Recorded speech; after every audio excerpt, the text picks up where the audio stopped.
নমস্কার বন্ধুরা, আশাস কুকুকে সবাইকে স্বাগত। আজ আমি আবারও একটা নতুন রেসিপি নিয়ে এসেছি। আজকে আমি একটা সাবেকি রান্না তোমাদের সাথে শেয়ার করব। আজকে আমি নারকেল দিয়ে চাল কুমড়োর ঘন্ট রেসিপি তোমাদের সাথে শেয়ার করব। খেতে অত্যন্ত সুস্বাদু হয়, একদম খুব কম তেল মশলাতেই রান্না হয়ে যায়, ভীষণ টেস্টি হয় খেতে। তাহলে চলো দেখে নেওয়া যাক কী করে আমি এই নারকেল দিয়ে চাল কুমড়োর ঘন্ট বানিয়েছি। দেখো, এখানে আমি একটা মিডিয়াম সাইজের চাল কুমড়ো ছিল, সেটা কেটে নিয়েছি। আর এই রকম ঝিরিঝিরি করে কেটে নিয়েছি। এই রকম সরু সরু করে একদম কেটে নিতে হবে। যত সরু কাটবে চাল কুমড়ো রান্নার পর কিন্তু টেস্ট তত ভালো হবে। আর দেখো, এই রকম একদম সরু সরু করে কাটতে হবে। আর এটা কেটে নেওয়ার পর ভালো করে পরিষ্কার করে ধুয়ে নিয়েছি। এবার রান্নায় চলে যাচ্ছি। গ্যাস ধরিয়ে একটা কড়াই বসিয়ে দিয়েছি, তাতে 2 চামচ সর্ষের তেল দিলাম। তেলটা গরম করতে দেব। তেলটা গরম হতে থাক, এর মাঝখানে আমি মশলাটা রেডি করে নিচ্ছি। তার জন্য একটা ছোটো সাইজে বাটি নিয়েছি, তার মধ্যে দিলাম 1/2 চামচ জিরে গুঁড়ো, আর দিয়ে দিচ্ছি 1 চামচ হলুদ গুঁড়ো, আর আদা বাটা দিয়ে দিচ্ছি 1/2 চামচ। খুব বেশি মশলা লাগে না। এবার অল্প জল দিয়ে ভালো করে এই মশলাটা জলের সাথে এইভাবে গুলে রেডি করে নিচ্ছি। এই রান্নায় কিন্তু খুব একটা মশলা লাগে না। এবার তেলটা দেখো এর মধ্যে গরম হয়ে গেছে। তার মধ্যে আমি একটা শুকনো লঙ্কা, একটা তেজপাতা 2 টুকরো করে কেটে নিয়েছি দিয়ে দিলাম, আর 1/2 চামচ দিয়ে দিলাম কালো জিরে। ফোড়নটা কয়েক সেকেন্ড একটু নাড়াচাড়া করে নিলাম। এইবার রেডি করে রাখা মশলাটা দিয়ে দিলাম। মশলাটা দিয়ে ভালো করে মশলাটাকে এবার কিছুক্ষণ সময় নিয়ে কষিয়ে নেব। আর এই মশলাটা কষানোর সময় গ্যাসের হিটটা কিন্তু লোয়ে করে দিয়েছি। লোয়ে করলে মশলাটা ভালো মতো কষানো হবে আর পুড়েও যাবে না। তাই লো হিটে কিছুক্ষণ নাড়াচাড়া করে ভালো করে মশলাটা কষিয়ে নিচ্ছি। তবে যেসব বন্ধুরা আমার এই ভিডিও দেখছো, যদি আজকে রেসিপিটি তোমাদের ভালো লেগে থাকে, লাইক দিয়ে অবশ্যই পুরো ভিডিওটা দেখার অনুরোধ রইল। আর যারা নতুন বন্ধু, তারা অবশ্যই আমার চ্যানেলটিকে সাবস্ক্রাইব করে রেখো। তাহলে তোমাদের একটা সাবস্ক্রাইব আমাকে অনেক দূর এগিয়ে নিয়ে যেতে সাহায্য করবে। দেখো, আমি কিছুক্ষণ সময় নিয়ে কিন্তু মশলাটা ভালো করে নাড়াচাড়া করে কষিয়ে নিচ্ছি। আর এই মশলা কষাতে কষাতেই দেখো মশলা থেকে কিন্তু তেল ছেড়ে আসছে। এবার কিন্তু বুঝে নিতে হবে যে মশলাটা খুব সুন্দর কষানো হয়ে গেছে। এইবার কেটে রাখা চাল কুমড়োগুলো দিয়ে দিচ্ছি। চাল কুমড়োগুলো দেওয়ার পর হিটটা এবার মিডিয়ামে করে দিলাম। মিডিয়ামে করে দিয়ে তারপরে কিন্তু এইবার চাল কুমড়োগুলো মশলার সাথে ভালো করে নাড়াচাড়া করে নিচ্ছি। ভালো করে মশলাটা নাড়াচাড়া করে নেওয়ার পর এবার ওর মধ্যে আমি দিয়ে দেব পরিমাণ মতো লবণ। এই লবণটা দেওয়ার পর কিন্তু চাল কুমড়ো থেকে জল বেরোবে।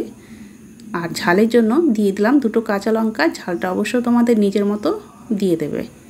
দিয়ে এবার নাড়াচাড়া করে নিচ্ছি। আর এই নাড়াচাড়া করতে করতে কিন্তু চাল কুমড়ো থেকে জল বেরোবে। লবণ দেওয়ার পর কিন্তু চাল কুমড়ো থেকে জল বেরোয়, তাই এই চাল কুমড়োটা রান্না করতে আলাদা কোনো আমি আর জল ব্যবহার করব না। এই লবণ দেওয়ার পর যেই জলটা বেরোবে এতেই কিন্তু আমার রান্নাটা করে নেব। আমি ঢাকা দিয়ে রেখে দিলাম। 1 মিনিট পর আবার ঢাকাটা খুলে নিচ্ছি। এইবার দেখো আবার নাড়াচাড়া করে নিচ্ছি। তোমাদের দেখিয়ে দিচ্ছি। দেখো চাল কুমড়ো থেকে দেখো এই যে জল বেরোতে শুরু করেছে। এরপরে কিন্তু আরও বেশি জল বেরোবে, তাই আমি আবারও নাড়াচাড়া করে আবার ঢাকা দিয়ে দেবো। এইভাবেই কিন্তু আমি কয়েকবার ঢাকা দিয়ে দিয়ে চাল কুমড়োটা ভালো করে রান্না করে নিচ্ছি। দেখো আমি কিন্তু এবার ঢাকাটা খুলে নিলাম। আর এটা কিন্তু 4 থেকে 5 বার এরকম ঢাকা খুলে খুলে আমি বারবার নাড়াচাড়া করে রান্নাটা করে নিলাম। আর এতে কিন্তু দেখো চাল কুমড়োটা কিন্তু সেদ্ধ হয়ে নরম হয়ে এসেছে। দেখেই কিন্তু বোঝা যাচ্ছে খুব সুন্দর সেদ্ধ হয়েছে। জলটাও কিন্তু দেখো শুকিয়ে এসেছে। এবার ওর মধ্যে আমি দিয়ে দিচ্ছি 1 চামচ চিনি। এই রান্নাটা কিন্তু একটু মিষ্টি মিষ্টি হয়, আর এই মিষ্টি মিষ্টির জন্য খেতে কিন্তু খুবই ভালো লাগে। দিয়ে দিলাম 1 চামচ চিনি। আর কিছুটা নারকেল কোড়া নিয়েছি, সেটা দিয়ে দিলাম এই সময়। এইবার ভালো করে নাড়াচাড়া করে নিচ্ছি নারকেল কোড়ার সাথে চাল কুমড়োটা। আর ঢাকা দেব না। এইবার এই ঢাকা ছাড়াই কিন্তু এইভাবে ভালো করে নাড়াচাড়া করে ভালো করে চাল কুমড়োটা আরও কিছুক্ষণ সময় ধরে এইভাবে রান্না করে নিতে হবে।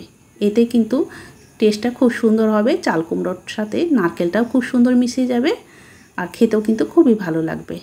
এটা কিন্তু খুবই সুন্দর রান্না, কম মশলাতে একদম দারুণ টেস্টি হয় খেতে। তোমরা অবশ্যই একবার এইভাবে বানিয়ে দেখো। এটা কিন্তু ভাত অথবা রুটির সাথেও কিন্তু খেতে খুব ভালো লাগে। দেখো আমি আরও কিছুক্ষণ সময় নিয়ে ভালো করে রান্না করে নিচ্ছি। এইভাবে কিন্তু কিছুক্ষণ রান্না করে নিতে হবে।